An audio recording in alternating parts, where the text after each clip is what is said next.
Welcome back to the Lessons from Sports podcast. I'm your host, Wayne Partello.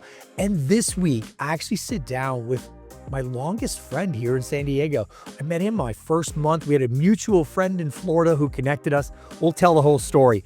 But Jamie Reid not only has been a great friend, but is now a partner and our longest tenured partner here at CUENTO. He was the first person I told outside of my wife and my business partner, Katie, that I was planning to leave the Padres. What blossomed from that is an incredible partnership. But beyond the friendship and the partnership, Jamie's approach to business and how much sports is at the foundation of the way he goes about his business, there's so much to learn here. And there's so much to take away from this conversation. And I'm fired up for you to listen to it. So without further ado, here's a chat with me and Jamie.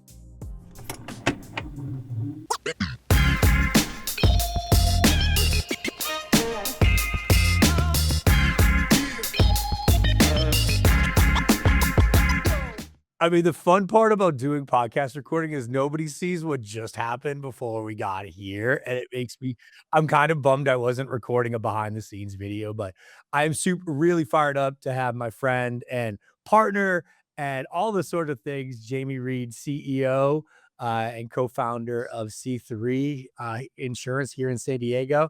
Thanks for making the time, buddy. Nothing says sports like insurance, Jamie.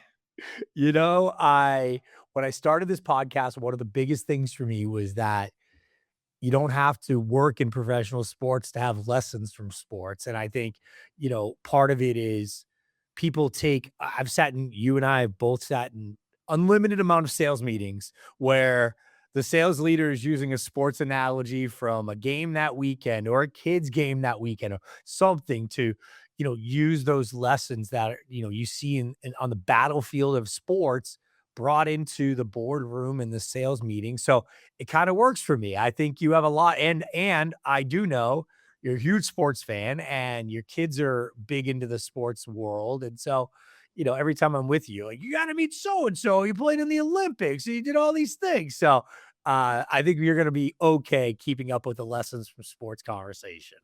Yeah, let's do it. All right. So for our audience, why don't you take us a little bit through the journey of your career, kind of where you started and what you're doing today? Oh, they actually want to hear that kind of stuff. Yeah, let's go. I'll give the version that Gabe loves to hate on me telling. Okay. I like that. Grew up in Missouri, truck driver dad. I just drove my motorcycle down to the closest school the week school started, wrote a check, started going, and got a degree in the dumbest industry at the shittiest school ever. So it's, I have a degree in safety management at Central Missouri State. Something profound happened though, was I was in a fraternity and it was our toga party, the biggest party here. Like half of my fraternity brothers were in the same degree because it was easy. So we could just, have a good time. And a guy I actually didn't even really like at the time, Christian Kopp. I mean, he's one of my best friends now, but he's an intern for this amazing engineering firm called Black & Veatch. It's world leading engineering firm. They happen to be really good at safety. Okay. And each intern would recommend the next one. And so I made the decision to stay sober that night because the next day was a 10-hour safety certification class. He invited us all, and it's like 2 hours away.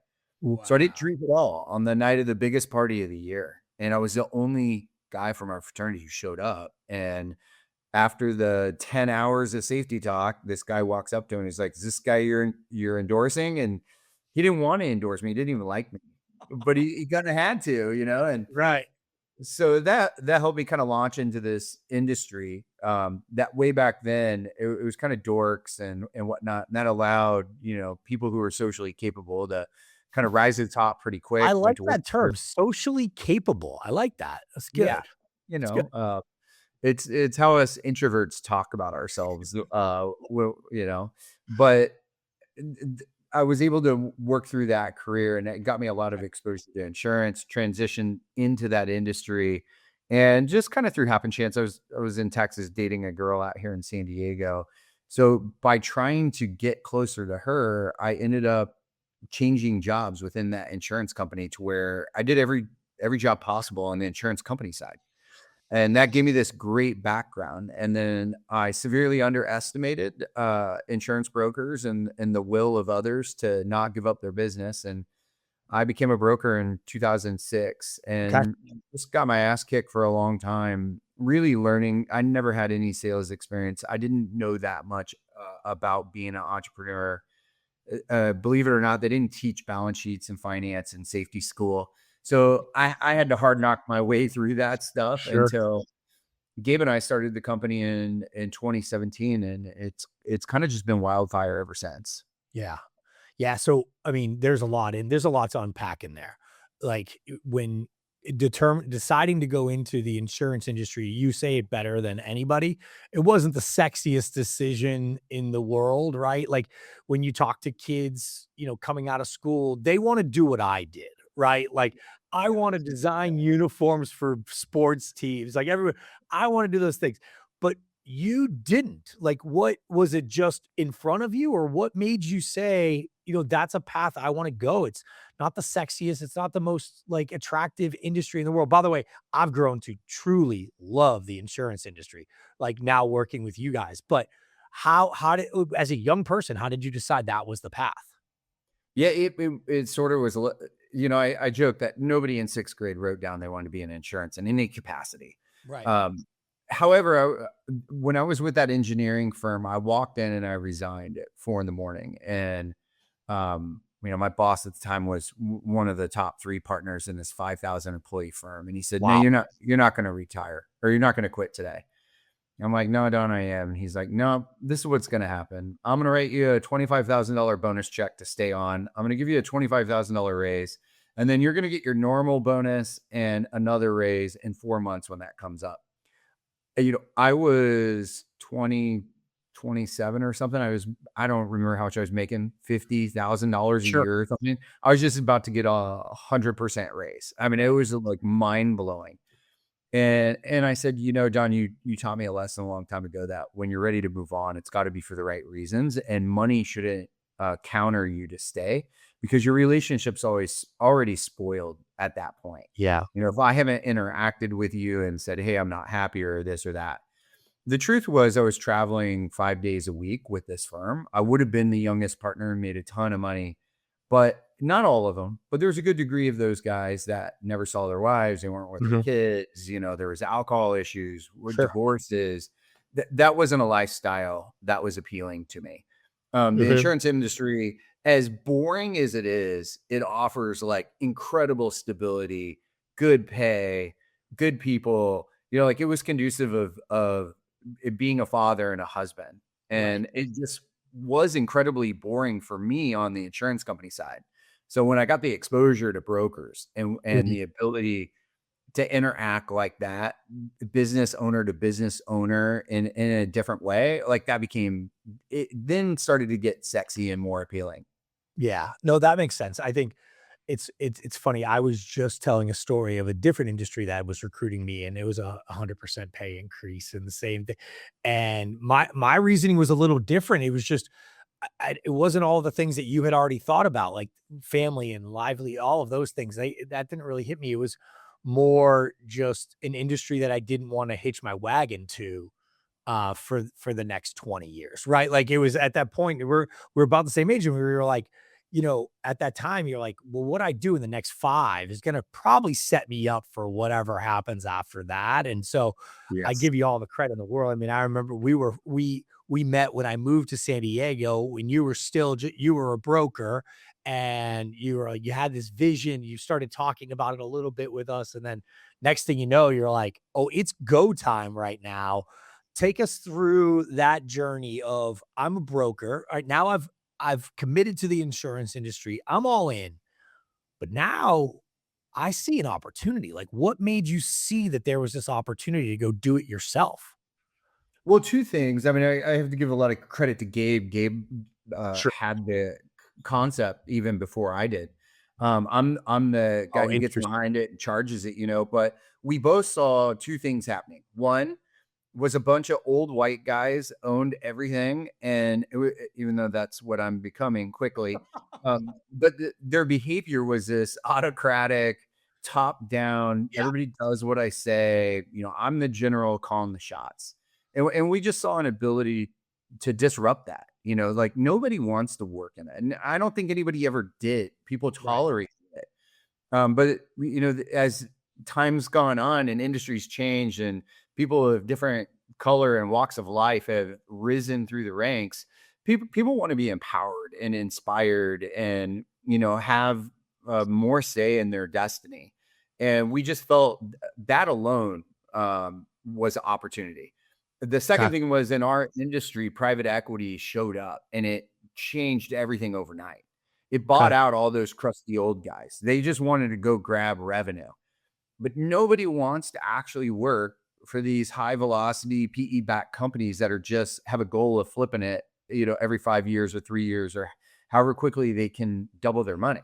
Not to villainize private equity firms, tons of great ones, but Sure. generalizing it, our industry has been taken over by a lot of high velocity PEs, and that drives a certain behavior. So we just saw opportunity was really and very simple. Like if we can create a place of great culture that people spend over 50% of their time in their life doing, Yep. we should be able to attract amazing people. If we can do that, then we can do really well. And that was literally our business model. How long did you guys work on it before the leap moment happened? I would say a solid 2 years. 2 years. We brought in somebody that I knew from the venture capital community to help us write a financial game plan, which is basically writing your whole business plan. Yep. I mean, but it's a complicated industry. We had to figure out the funding without having prior history. Even the hardest thing that for us to get that surprised me was office space. Like they treated us just like the bank did. They Sure. underwrote it as some new organization with no experience, and I wasn't expecting that. And then we had to go get 200 insurance companies to agree to contract with us. And those are all little nuances that you expect to some degree, but you just have to find ways to get it done. When you guys got your was it your existing office space was your first office space, or did you get a smaller office space first? No, we went big right out of the Wow. That's crazy. I mean, look, we went into the office. We're if you're listening or watching this, Jamie and I are neighbors. I moved Cuento's offices right above C3 because we enjoyed going to their offices so much, and the location was really great. It was like Katie, my business partner, was like, "Hey, if we're going to get an office, I want to be where C3 is. I really like that Mission Valley area." But God, that's a huge, kind of bite of the apple in terms of a commitment. Um, it's scary, going through that process, of making a commitment to that long to space and being on the hook for the number, which is gnarly at times. I think What? the office market had softened, so Okay. that's an aspect. The building was an older building, and so they just reskinned it. So it's sitting with a lot of vacancy. It's got this brand new skin on it, and it's Okay. ready to say "Make me sexy inside," but nobody had. So Yeah. everything inside still drab. Yeah. And then Travis Carter is our broker, Carter Co. He did a phenomenal job, and Yeah. he negotiated in a way as a startup. We didn't pay rent for 6 months after we Oh, took wow. occupancy. We got the building owner to put $1.3 million into it and funded the whole thing, no cash for us. And then we paid rent the first year on like 1/3 of the space, and they eased us into it to where we went to like 50% the second year, 75% the third Wow. year. And then it wasn't until the fourth year that we started paying on the whole thing. And Yeah. I think for any business that gets started, there's these miracles that have to occur. And they're out of situations born out of naivety or ignorance. Yep. Hopefully it was naivety, but you can't anticipate them. But it ended up being one of those miracles that we needed to have happen that we didn't even know it when we Yep. went into the thing. And then Gabe says it really well. Our office space isn't our culture, but it's a beautiful symbol of it. You walk in, you immediately are like, this place has life and energy and just a vibe. It's got that California cool kind of vibe. Well, it's, I when we talk about C3 and we talk about you and Gabe and we talk about, our partnership with you guys, one of the things we talk all the time is people think what we do with you, they think about marketing and they think, B2C. They think all this outreach, they think all these different things, but you guys had a different strategy.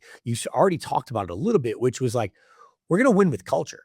We're going to win by doing a great job for our people. And we tell brands this all the time.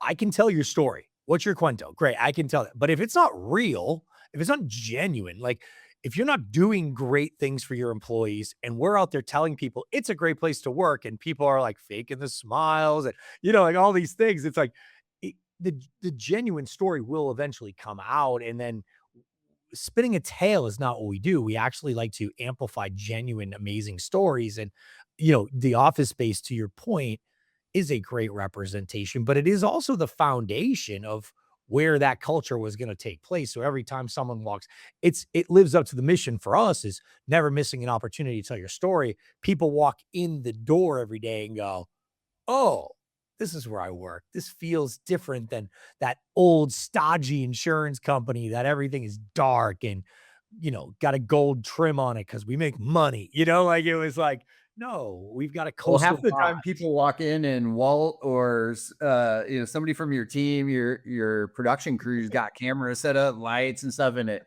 That helps the vibe too. People are Yeah. like, oh, walking into a bunch of famous people or something. We're like, no, we're just insurance people. We're just telling a story about selling insurance but also about creating a company that, I told you, we actually closed a deal with a client because their friend worked at C3 and they followed you guys on social media. Like, I want to go work there. And I'm like, that's the story. I mean, that's the power of all this and realizing that you could grow a company from the inside out through culture and making it an enjoyable place to work is it's been great to see. And I mean, on the inside, I know you guys it's a roller coaster ride of entrepreneurship. All of us, you guys are a lot bigger than we are, but like it is a lonely journey at moments. You've got, your partner and you've got now several partners, but what in those early days of you and Gabe, Yeah. what were some of those moments where you were like, did you ever have a moment where you're like, did we make the right call? Was this the right is this the right time? Did we do the right thing? Or did any doubt creep in?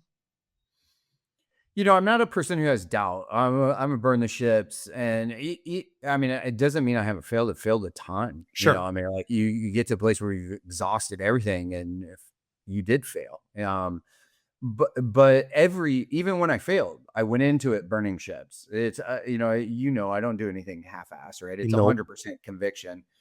So was there days where you're like, what did we get ourselves into? Sure. Every second of every day. Even today, I'm like, it's an amazing thing of what we built.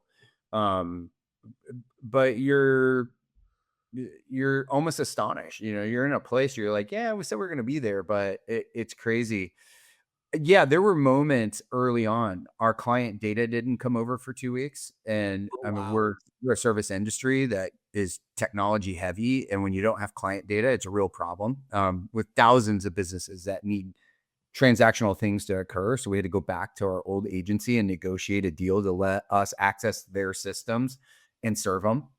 And there was a lot of, it was a professional credit to them. They interacted with us in a really great way, and hopefully they'd say the same about us. But Yeah. we had moments like that you just had to find solutions for. So yeah, we drank a lot of margaritas before we had a office with a bar on tap. We had a lot of just bottles that helped us through Yeah. the late afternoons, in the early days. How many months did you guys go without an office? Like, when did you what was that timeline like? What's that look like of when you guys were just Jamie and Gabe trying to figure this thing out? It was about 6 or 7 months. I mean, we knew we were Okay. going to the office space we were going, but the temporary place we were in was so bad that we threw a pizza party on around Labor Day, I think it was, or Memorial Day, and took all the team members to the construction zone of our office. I mean, it's literally just destroyed. and we set up tables, and I brought in a big screen, and I played the video of Will Smith on Oprah, where he takes you through the story of overcoming fear and how him and his buddies got drunk and said they were going to go skydiving. And then the next morning, a guy, you wake up and you're like, hopefully nobody remembers that. And then you get a Right, text right. like, all right, we're going skydiving. You're like, oh man, we're doing this. And there's fear all the way up until the moment after you fall out of the plane. And all of a sudden it turns into elation, and it's You like we did it. spend all this time worrying. And then when we arrive at the moment that we may have anxiety or fear around, we come to realize more often than not, we just wasted a lot of negative energy. And Yeah. so we had to do a lot of things early on Yeah. where we're painting a vision of what we're going to be, but while we're still way down here in the trenches, and we had to keep Sure. people motivated and believing in that. And that took an extraordinary amount of energy and will to keep in the visions of everyone else's heads. When you guys started the company, it was you and Gabe, and then how quick, like, what was that? What was your employee growth? What did that look like for you guys? Well, the day we started, we were 20, and Oh, I wow. think Okay. we ended So you the started day year. one with 20 people. We started with 20 people day one because we took our teams with us. We brought them with us. Their Okay. credit they came, Amazing. but 5 days later, we were at like 26. Like the first week, we closed 5 producers in the first week. And we didn't even know how to make payroll and, like make sure our clients' insurance policies got, we're trying to figure it all out. And like 5 people showed up and were like, hey, we heard about what you guys are doing. We want to be a part of this. We're like, man, dude, we haven't even opened the office. We're just kind of explaining our vision Sure. with no actual visual. That's crazy. And today, this is what, 7 years later, 8. right? Yeah. 8 years later, what's C3 look like today? How's that growth worked out? Yeah. We're approaching 150 team members internal. Wow. We've got another 20 or 30 that are outsourced through partnerships. Yeah. But that would, those would be full-time headcounts if we brought it in-house. Yeah. We have 15, and Gabe and I are the first 2 partners. We have 15 total partners. Yep. I think we have 5 female partners now. Amazing. It's just been an incredibly fun and intense journey, but it speaks not to us. It speaks to what people want. People just want a place where they're heard, they're valued, it's purposeful, it's impactful. And Yeah. even in insurance, you can create that. If we can create it in our industry, anybody can create it in their industry. Well, that's how, And yeah.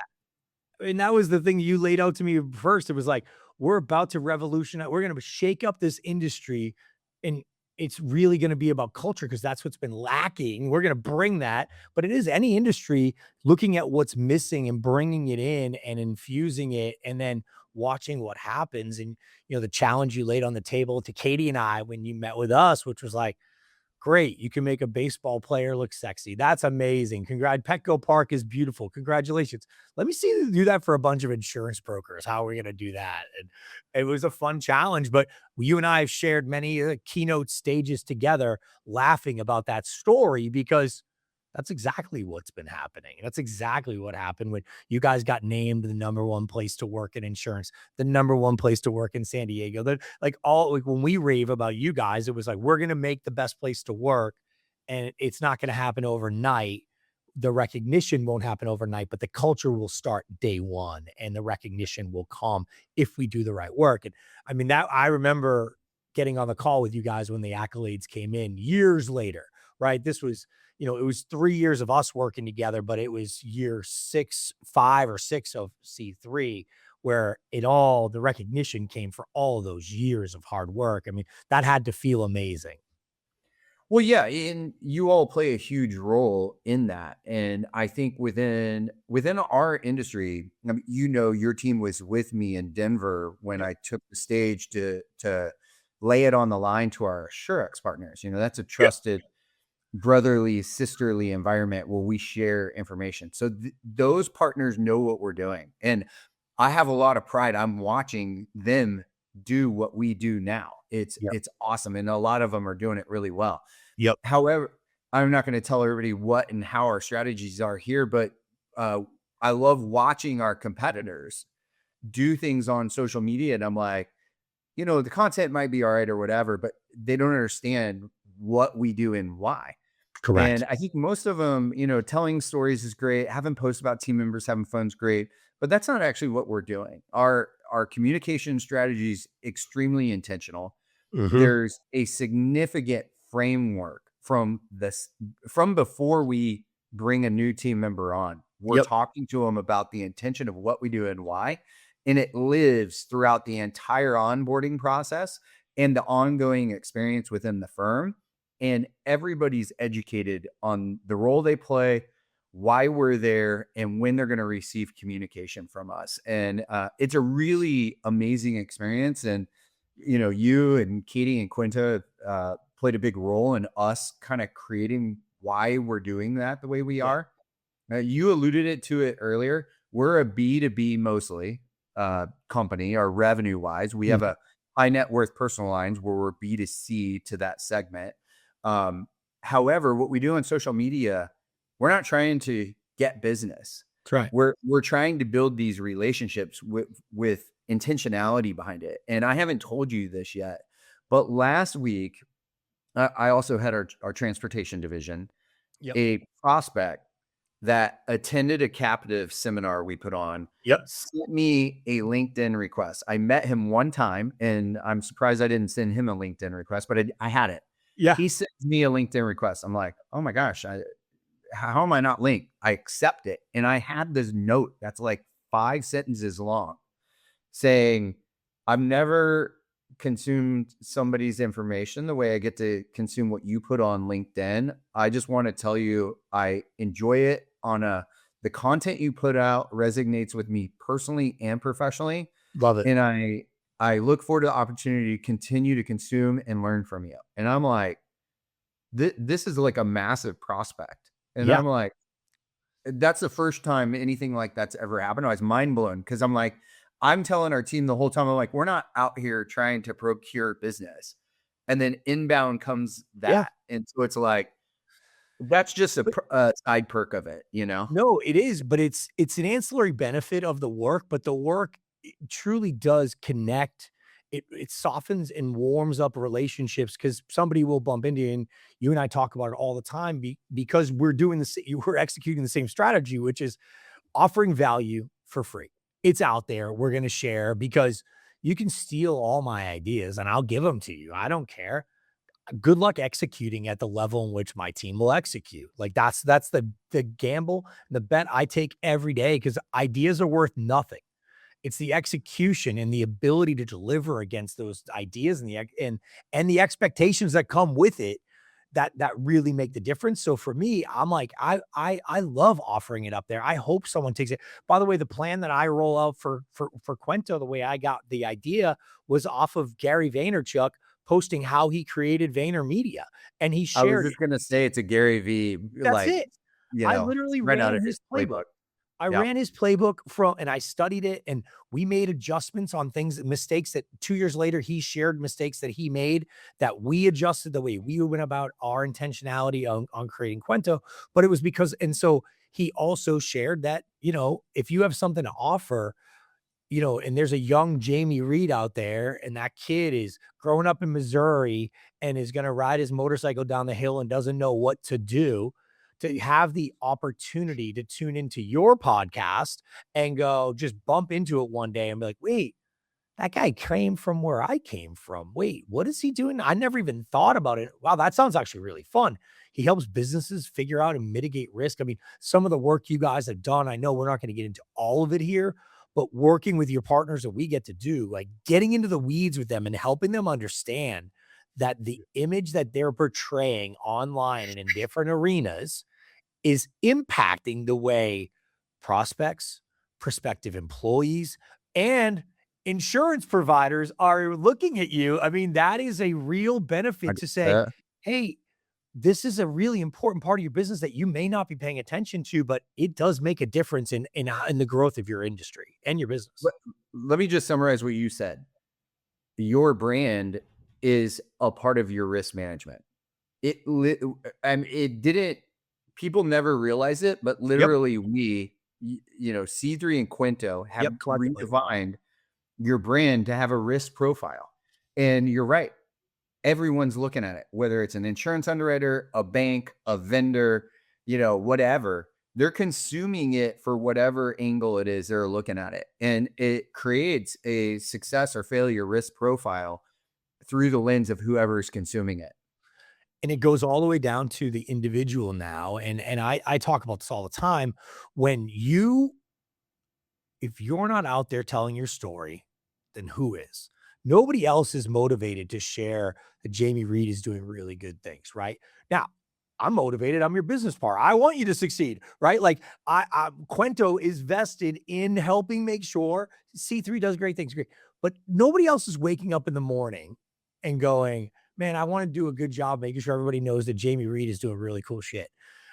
But Jamie Reid waking up every day, making sure people realize the great things that are happening and is offering value out to the community. And at the same time, people are reading that and consuming it and feeling a connection with you that may not even ever get in a room with you. It's what we do when we do these keynotes, but now to be able to do it digitally, virtually, the impact that you can have is pretty powerful, man. I've loved watching you guys take the playbook and actually make a difference in other industries. I mean, you work with it. You mentioned the transportation, you work in the trucking industry. Like you want to, I get passionate about this one because we've spoken with the California Trucking Association of like a group that didn't believe that their industry was like sexy or attractive. And all of a sudden you start talking like, wait, what? Like you guys have amazing stories of keeping this country connected and all the great things that happen there. I just get fired up to help people realize that like you have a great story to share. Like start telling it. Dude, I mean, we have major construction companies, some of the biggest in San Diego, telling their stories, showing their demolition of a hotel in Vegas or Yeah. building a car wash. And I mean, people are out telling stories. And what's funny is the day Gabe left to go run across the Baja Peninsula Yeah, from the of Gulf to course. the Pacific, I texted him a Wayne Partello. I was like, never miss a chance to tell your story, like film film a little inspirational video about why you're doing it. And then Yep. each day record a little something about yourself, connect Yep. it to business or life and share it. And after he did, he came back. He's like, dude, I'm hearing from people I never heard of, and I shared, I professionally flew the team up somewhere and I just put a little sound bite. Like sometimes you just got to load the team and fly them yourself.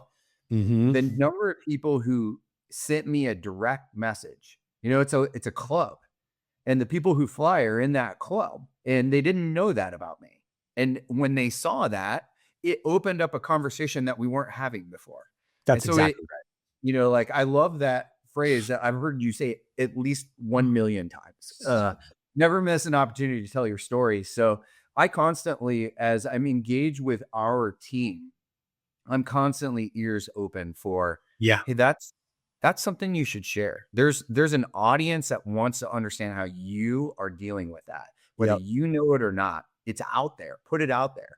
Yeah. And when And people are willing to put it out there, like they get it back 10x. no doubt. 100% agree. And like people, you look at audience size, or you look at like how many impressions you got on a post, and then I've seen these like powerful ones where you like see what actually 1,000 people look like and what 5,000 people look like that consumed that piece of content and the conversations that you have back from it. It's really powerful. And look, all of our sort of strategies and all that came from the world of sports. And the whole concept around this podcast is, you know, you're an athletic guy, you're a competitive guy, but you're also a fan of sports. Then now you're a dad of athletes. You've been around a lot of sports. There's got, I'm excited for what your lesson from sports is going to be. I have a couple, but Okay. one that we do. I actually took it. I'm involved with a group called Alder. Yep. A great kind of organization, sort of like YPO or EO kind of people, and they introduced us to Jeffersonian dinners. And the way the story goes, I'll probably botch it, but Thomas Jefferson used to have these lavish parties. And at Okay. the end of them, he's like, I'm not, these are kind of superficial. I don't have real conversation. So he shrunk it down to a small group of people who were given a talking prompt and ahead of time. And so when they show up, each person, there's going to be a facilitator, and each person is going to have 5 minutes to speak to how they connect to the prompt, during which time the rest of us just listen. We don't give our opinion or interact. And then for another 5 minutes after that, all we can do is ask questions. And it's intended to set intentionality around creating curiosity, because the more I'm curious about you on that topic, the deeper I can go in a sliver of Wayne's life in a way that I wouldn't have otherwise. And it curates this really remarkable and special kind of area to build relationships in. I started taking that to the youth sports team. As you know, I do some Wim Hof breathing coach Yep. work, and I teach these kids how to breathe. And I can't simulate, the championship game with 200 parents around and it's down to the final out, but I can throw them in 40-degree water and have it take their breath away, and they start hyperventilating and force them to connect to that breath work. So we have a day where we teach them meditation. I've done this with numerous 8-year-old teams all the way up Yep. to 15-year-olds. And you'd be just so surprised at how connected they are to it. The meditation part's my favorite. Okay. The cold water is where we introduce trauma and teach them how to deploy breath work to overcome trauma. And then we cap it off with a meal around Jeffersonian. My favorite's Hero's Journey. And I just went through a Hero's Journey discussion with a lady in our organization I was mentoring today, where I had her say, take this at a micro level and take it at a macro level, and explain to me 2 different aspects of your life that are in a hero's journey and where you're at. And a hero's journey is loosely how movie characters or book characters are developed. And it starts with somebody that, has success in something. They're like, oh, I'm kind of good at this. And they do it again, and they repeat it. And then they meet a mentor who's like, you could be really good at this. And then they get better, and then they meet a villain, and they may beat the villain, but then the villain comes back and slays them. And then they're in a time of doubt or whatever. They go into the cave, and then they got to figure out how to reemerge out of that and eventually slay the dragon. Yep. And then you end up at the top of the key. And the whole thing is, when you end at the top of the key, you're an evolved individual. You're not the same person. The evolution of that journey changed you. And now you enter a new journey in your life. And I love that story, weaving it through sports, because sports is where you're going to have to do all those things. It applies in real life. And what it does for me, and what I try to take the kids through that, is it helps you understand when you're in that tough time, that it'll be fine. It's all a cycle. You're going to work through it. You're going to evolve. You're going to become better. You just need to know, you have to have the awareness of where you're at, and that you just have a process that you have to work through to get out of it, and that it will. And so I love that those different things have come together in a sports setting and really anchored there for me.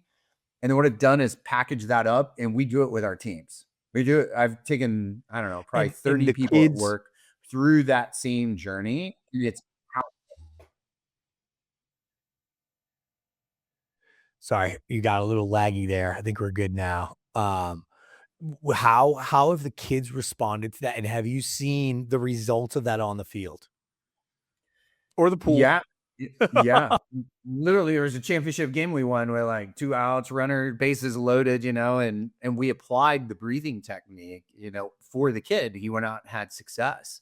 And I had parents who have gone and bought cold tubs on the back side of it. It inevitably, I mean, we do visualization and breathing before and after all those things. And as I'm mentoring salespeople, we're doing the same things. I'm like, you have to visualize just like an athlete does. You're getting mental reps. For a kid playing baseball, sitting there taking mental reps is the same as taking an actual rep. If you're also taking actual reps, it's connecting the mind to the body, and the hand-eye coordination comes with the mental rep. And so I've seen it play out time and again on through the kids I coach. And then I'm just repurposing the exact, I'm telling the kids this stuff, like I wish I would have been exposed to it when I was 8 or Right. 10, because you're going to literally use it. You're going to use it to deal with your school. You're going to deal with it at work, your spouse. It plays such a prominent role. So We it's went that's been through a powerful. similar, I mean, you know, I graduated the police academy when I was 19 years old, and they had us do a very similar exercise where we had to do, you do push-ups, and then you get up and they would play this audio of this terrible, it was an officer getting beaten, and she's screaming into the radio for help. And you do jumping jacks, they'd pause it. You jump it. They just kept getting your heart rate elevated, and you get that adrenaline going. And then you had to like control your emotions. And like at a certain point, they were like, now you're on scene. Like, you've got to like adjust the way you like in continuously preparing your body of like with all of this adrenaline flowing through my body, how do I center for a second and make and revert back to my training and know how to behave in this exact moment? Because it's hard to simulate being on the street and getting into a fight and having to restrain somebody, but getting your heart rating, doing all the mental and physical at once, and then having to react to it, it starts to muscle memory. And I love that. I think that's really interesting. And I love the way you've been able to apply it to the sales game, which look, most people are not going to become professional athletes. It's just the math. But a lot of people are going to be at some point in their life asked to sell something, right? And it's stressful and scary to most to get into that ask and to do those things. But preparing yourself to take that deep breath and go, okay, I know how to do this. I've gone through the training. I have to revert back to my training and trust the process and see what happens. How have your different than the kids? How has that been with your sales team and how have they responded and what's the feedback been, you know, after they deploy and it's a month later, it's 3 months later, 6 months later of like, man, I'm using this and it's really helping me.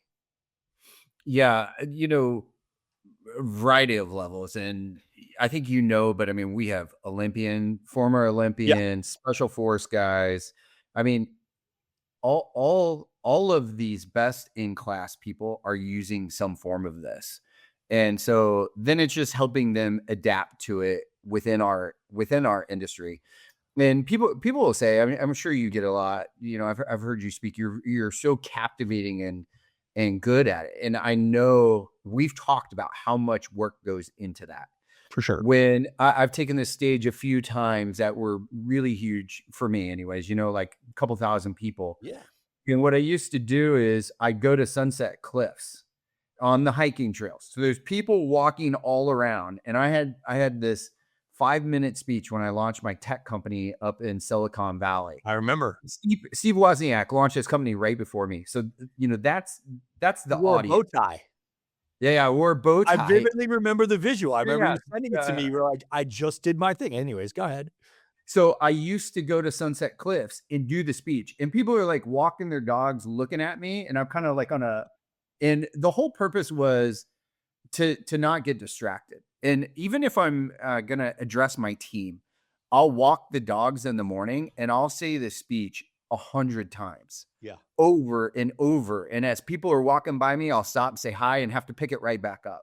Yep. And so a lot of what we're doing with the teams through visualization is trying to get them to anticipate unexpected outcomes, disruptions, those sorts of things. Get them into that kind of visualization. If you get a perfect layup at something, great. Well, most of the time, that's not how it happens. And Correct. most of the time, the introduction of adversity creates the opportunity to demonstrate a skill set. And so if you've practiced it enough, you've gotten those visual reps, you can actually take those negatives very gracefully and without even declaring it, demonstrate these positive attributes that attract people to your energy. Yeah, in failure, I mean, we learn so much more from our failures than we do from our successes. I was on a different episode of this, we went through that, and I was talking about how most of the successful people I know can take you play by play through every failure.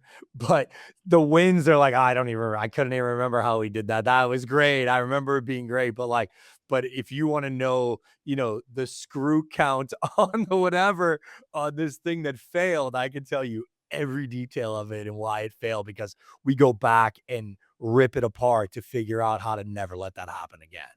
Yeah. The other thing I just quickly wanted to say on Yeah. this was more, it's less like team sports, but when I was in fourth grade, I was the fattest kid in the school, Okay. and we had the dreaded mile time. And for a fat kid, you're like, like I'm the slowest guy. I remember my friend Sure. finishing first and coming back and running the last lap with me. You know, Wow. I dreaded it so much, but I needed to get a certain time to maintain the grade, and it was important to me.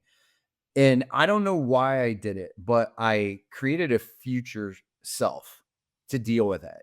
And I remember coaching myself through that run, which probably took me 12 minutes or something. I was like, the future version of you, 1 week from now, that guy is going to make sure you hit that time you need to get that grade. So no matter what the pain is, future self is going to coach you through that. And I did it. And I remember thinking, every time I have something super hard, I'm gonna talk to myself through a future version, so that once I'm way ahead of this moment in time, what do I want that guy to coach me to say? So instead of listening to How what could old be are you? anxiety, that was like fourth grade. Um, but that thing in me was born there and Sure. is like super present in my life Yeah. today. If that doubter voice you talked about in the very beginning, if that voice is going to come in, he immediately goes, "Hey, future guy." And future guy comes back is like, "This is it. Future guy's not always right. Like we're not always going to the place we need, but to Yeah. get through the anxiety, pressure, stress, whatever of that, combined with being in a hero's journey, I just know it's going to be okay. And Yeah. I'm gonna go take it down. It's funny you talk about that sort of internal dialogue.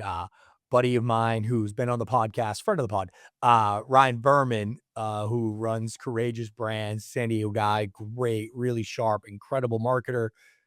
He just co-authored a book called Head of Mentals, which is all about the internal dialogue and the different voices. And Mm. I went to his book launch and he was breaking it all down and the different conversations he has within his head and how they took this approach to it. I'll send it your way, but I it's love it. really interesting and really sharp, kind of different way of thinking about those internal dialogues. Well, being a business owner, being an entrepreneur, being a dad and a coach, we've all felt maybe even add to that husband. We've all been on the hot seat. So that is phase 3 here, which where we're going to rapid fire some questions off to you, have a little bit of fun. First thing that comes to mind, hit me with it, and we'll go from there. You ready? Hey, Rami. Best coach you've ever had? Ooh, Coach Brill, What was the activity? high school football. High school Yeah. football coach. I Nice. didn't play college, so I got to go all the way back to high school. But No, yeah, that's just okay. Yeah, just like, how about now, best coach your kids have had? hmm, me. Can I? No, Not no, right just away. kidding. Actually, no, I have a real answer, not me. Connor Virges, coached both boys, water polo, 4-time USC national champion, was a USC assistant coach. Now he's coaching Cathedral and Del Mar water polo for the boys. Jesse Smith's kind of creeping in with him, Yep. doing a little coaching. But Connor is magical in his ability to motivate, communicate, teach fundamentals, and then put them in the water and get the absolute most elite performance. I've said it a million times. He's the best youth coach I've been around. Wow. Favorite concert you've ever been to? First one was MC Hammer. Really? Please, Hammer, Yeah. don't hurt him. I got to give You it legit to, to quit. yeah. I drugged my mom there, like That was a couple amazing. girls, couple guys. It was epic. Vanilla Ice Yeah. opened for them. So, Really? that was a thing. Shoot, dude, I just lost it big personality, country dude, heavy set storyteller. Why Jack can't I Brown? think of? No, I just went to him on opening night of the Sphere. Was epic, but Wow. He's not heavy set appreciate anymore, but them. used to be. No, wait, not Brooks and Dunn. God, I can't think of the guy. They're great I'll too. come back to him. I mean, Okay. he's best guy ever, hands down. What's TV show you're watching 20 this year? Bro, I don't get time to watch TV. No TV. I No mean, TV. like, if we can binge watch sometime, I put Landman up there, like Okay. that's a good epic one right now. I like that. Favorite city in the United States? Dude, it doesn't get better than San Diego. I mean, Yeah. San Diego's it. I traveled all over the country with that engineering firm and the safety job. Yeah. However, the city I lived in prior to coming here was Austin. It's very near, dear, fond to my heart as two cities I've lived in. I would say I really loved Charleston too as a place to visit. Oh yeah.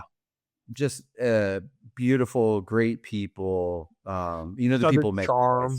Yeah, Yeah. they got it all. I like that. You get a Garth day Brooks. off. Garth You get a Brooks. day off.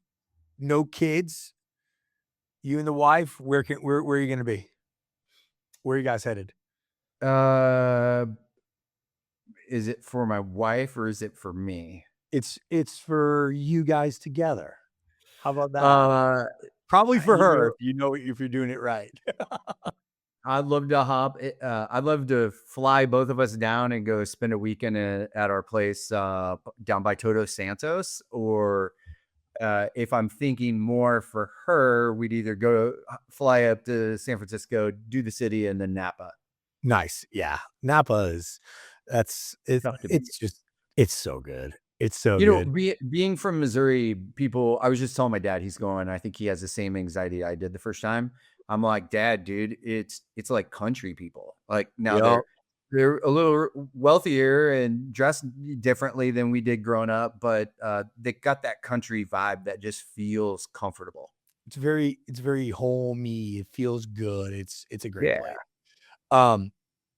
What's the thing that the memory that's just this driven into your head of your time since starting C3? Is there a visual that, like, if someone says best memory so far of your time at C3 of starting this thing, what's that visual that comes to mind immediately? Maybe it might have been me on your back with Gabe on my back. Oh my God. Cliffs in cowboy outfits, just celebrating, like all the team. I was just telling this story the other day. Do you remember you convinced some of your employees that I was a retired WWE wrestler because I had the cowboy hat on, and I don't know, it was so bad. And this woman, she was so sweet. She's like, "I'm so sorry. I had no idea who you were." And I'm like, "What are we talking about?" Gabe is dying laughing. He's like, afterwards, he's like, "We told her you were a WWE wrestler." Because I was carrying you guys on my back. So good. So good. All right. Last one. When you and Gabe started C3, right? Yep. What was sort of the moment where you were like, okay, we're on to something here? What was that sort of, it could have been before it started. It could have been yesterday. It might not have happened yet, but I know it has. But like, oh shit, Gabe. This is real. There's a moment. We started C3 intentionally at the time we did because acquisitions of other agencies by big nationals, PEs had started. And we knew that there's a clock with those, that the people that want to leave may be tied up for X amount of time and then it'll expire. So we wanted to start, and we thought what we'd do is land on our feet, learn how to run an agency, have 2 years, and then people would show up. And at the end of the first week, 5 brokers had joined us, and we had a pipeline of others. And so in those early days, it was like, we're not going to have the space that we thought. We're going to have to build the thing, fly it. and maybe even parachute out of it all in one flight here. Yeah. And so I think at the end of that first week, we were like, we think we're kind of onto something, and it just never looked back from that. Yeah. Yeah. Those are important moments. I mean, Katie laughs at me all the time of I like to reflect on those moments. I like to remember them. She's not the reflection person. I am. So I'm always having a reminder of like, hey, this was a big moment because remember we had to do these 7 things to get to this thing and this thing just happened. And oh my God. And so I think those are all like really powerful. I love those moments. All right. Look, Last I want to defend Katie though. I mean, you just party and have a good time. Katie used to get up at 3 in the morning Oh, and get trust me. beautiful. And then she got to execute all day, all the operational side of things while you're out just being jovial. Just having a good time and there's no stress involved in my life at all. My wife during COVID, when we were, working day and night to launch this thing, we would get up, we would do our East Coast client calls at like, starting at, 5:30 in the morning. And I would roll out of bed at 5:25, throw a hat on, and I would stumble down the stairs with a hoodie. And, Katie had to get ready. And so it's like we're at dinner with our spouses and we're kind of celebrating. And my wife is like, Katie, I just want you to know, I know you get up and get ready and get ready. She's like, this jerk rolls out of bed and Katie's like, oh, I'm aware. The camera comes on and before the client comes on, I give him the finger. Like I want him to know that I know that he just rolled out of bed and that I've been up for an hour and a half getting ready and getting everything situated for the day. But it takes you have a partner who's very different than you, but very Yep. similar too. Like our Venn diagrams of our partnerships are pretty similar in the way, Yep. and it's you were one of the first people I came to for advice when starting Cuento because of that. And, the story we joke about all the time is you told me I couldn't quit my job until you met Katie and said, oh no, now you have to quit your job. Like you guys got to go. Like you're good to go now, bro. Yeah, I love it. All right. I'm like, Final I had to thing. make sure there was an operator who could execute on our behalf. Listen, we both need it. And we're very fortunate to have great ones in our lives. And That's right. I love it. All right. Final piece. 2 things. One, somebody is listening to this and they want to start their own company and they want to take this vision that they have and they want to make it a reality. What's the advice you give that kid? Do it. It's not going to happen just sitting in your head, right? But what I would say for as much fun and party and brand and everything we do, like we're actually pretty diligent. We talk to a lot of people. We plan our work, we work our plan, we make the adjustments necessary. But I think you just have to get started and you have to burn the ships. There can be no other option except success. It may take longer or whatever, however you define success, but you got to burn the ships and just get started. Yeah, that's great advice. I get hit up by a lot of digital content. I want to be in social media. I want to be a storyteller. Great. You've got more power in your hand than we ever had like we had gatekeepers in our way. Now they can just go start telling stories and maybe 3 people watch it, but who cares? Get your skills down and start. Just start is great advice. I love it. Final question. I'm always going to leave it on a positive note and a happy note. Here you are after all these years of building this company, doing all the great things. Your kids are doing their thing and your family's growing up. It's amazing. I love being your friend. I love being part of the journey. I want to know what's the best part of what you get to do now every day? Like, what's that thing that you're just like, damn it, that's my success? Yeah, well, I think it kind of hitting on like legacy. We're at a place where we're beyond anything we ever imagined, right? So now it's like, well, we have 150 team Sure. members. We have all these other people with aspirations, and I'm meeting with almost all of them to this day before they enter C3, and we're hearing about their hopes and dreams. So I think being an ambassador or steward of curating that for them is now the job. It's like in the beginning, we were just trying to make payroll, make sure this thing's going to go, right? We've realized our dreams. Like we could just sell and be done. Like, it's realized. But you can get to a place where you're kind of in the same way, like now you can start leaning into that for other people and hearing what Yep. their hopes and dreams are and how can you help support them getting there. And that's impact, and an ability to help someone else realize their dreams. I don't think there's anything better. Yeah, it is. The part of this whole journey that nobody tells you about, that at a certain point in your career, it's gonna be less about what you're actually doing and how much you're able to impact other people doing great things and taking your experiences and passing them down, and you're not realizing when you're younger that people are doing that for you. The most successful people had amazing people lead them early in their career at some 100%. point, and to now be in the position to do that for other folks and to show them. And that's what this whole project for me is showing people that there are a lot of different paths to find quote unquote happiness and success and all of these things, but it's truly about going after what you enjoy doing, and for us to be able to do that, I love it. And I just want to say thank you for taking the time to do this. I know I genuinely enjoy our friendship, our partnership, all the things we get to do together, but it is a true pleasure to watch what you guys are building and growing down there. It motivates us as entrepreneurs, small business owners to keep going, keep fighting, and keep growing the mission and bringing it to life every day to help people's businesses grow. So thank you for all you do, and thank you for your friendship. Well, thank you. And Thanks. likewise, yeah, it's exciting to see Quinto doing all the same things. And I love having the circle of friends we do where it's not like we're one up in each other, but everybody's championing everybody and watching everybody do great things. So it's a blessing. Yeah. Awesome. Thanks, dude.